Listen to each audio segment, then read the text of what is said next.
Hey guys! It's me again, Regina. And for today's vlog is ituturo ko po sa inyo kung paano ba gagawin yung pag-update ng ating visa application online. Kung ano na nga ba ang status after natin mag-drop in ng ating mga documents para mag-apply tayo ng contract renewal for visa application.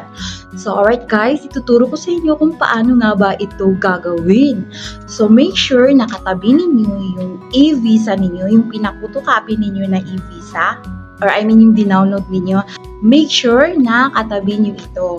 So, sa akin, yung pag-photocopy ko ng aking e-visa is putol, wala yung reference number. So, ang gagamitin ko is yung payment slip na na-receive ko dahil nandito yung reference number ko. So, alright guys, without further ado, let's get started! Nasa aking screen, punta na tayo sa Chrome or Google, tapos pupunta na tayo sa website ng HK Government. So, i-type lang natin yung online application inquiry. So, type lang po natin yan. Ayan, online application inquiry, then search. Ayan, at ito yung lalabas. Ito na yung website ng government, online application status inquiry. So, click lang natin yung link na yan.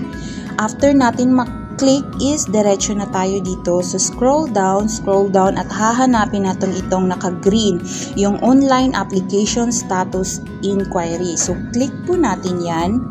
After natin yan mag-click is dadalhin po tayo dito. So, wait lang kasi loading. So, eto na. Then, scroll down. Basa-basa, and then click start. After nyo mabasa, then scroll down ulit.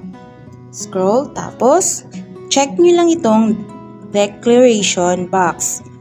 Click start, and then dito is i-click nyo na itong application of visa for foreign domestic helper.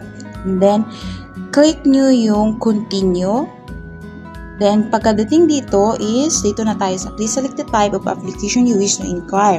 So, punta tayo dito sa contract renewal. Itong first circle. So, click po natin yan. Tapos, dito, after mong maklik yung application under same employer, i-click mo ulit ito sa baba.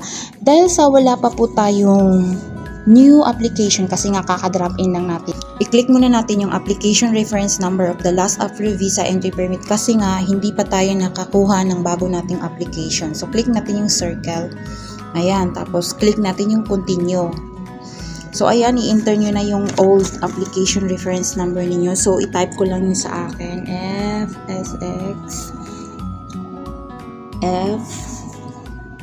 F904 729 then 21. So, yan yung application number ko. So, double check niyo ulit para to make sure na tama yung nilagay ninyo.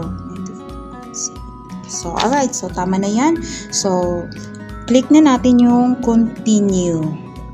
So, dadalhin agad tayo dito. Loading. So, after natin mag-enter ng ating old reference number, a-appear kaagad yung panibago natin. Pero, bago tayo ma-proceed, kailangan muna nating i-enter yung birthday natin, 19, tapos yung month, 8, tapos yung year of birth natin. So, akin is 1985. So, ayan, tapos, ayan, sulat nyo itong validation. Ayan. Yung akin is PUNE, big letter. And then, check. So, wait guys. So, ayan. Continue. Click continue. And then, dito na tayo dadalhin.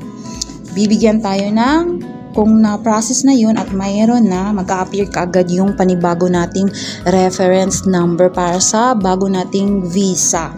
Kung walang problema, or meron makikita yan, mag-appear yan dito. Ayun na yung status ko sa aking visa.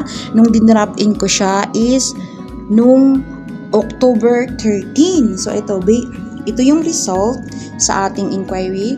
Application details. Based on the application reference number of the last approved application, FSXF 90-49729-21, inputted below is the status of our new application.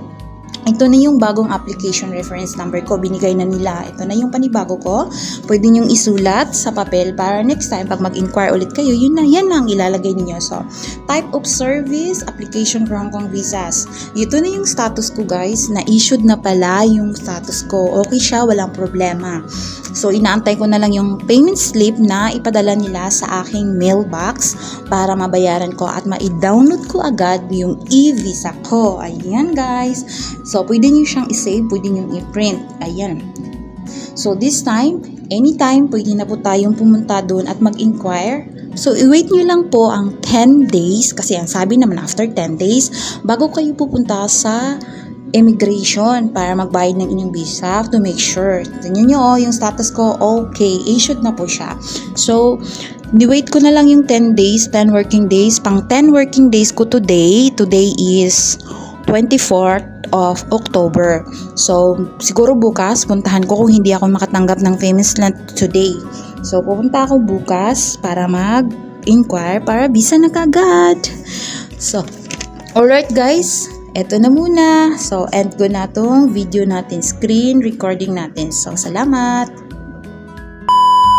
So, alright guys, that's it for now. I hope so na nakatulong itong video na to. I hope na nag-guide kayo kung paano nga ba ma-update yung status natin after natin mag-drop in ang ating mga documents sa immigration. So, I hope so na nakakatulong ito sa inyo. So, thank you so much for watching. Kung hindi ka pa po nakasubscribe sa aking channel, baka naman pasuyo, subscribe, and pakihit na rin yung tiny bell button para ma-update kayo every time na may bago tayong upload. And if you like this video, kindly give a thumbs up. So, alright guys, bye! Thank you so much for watching.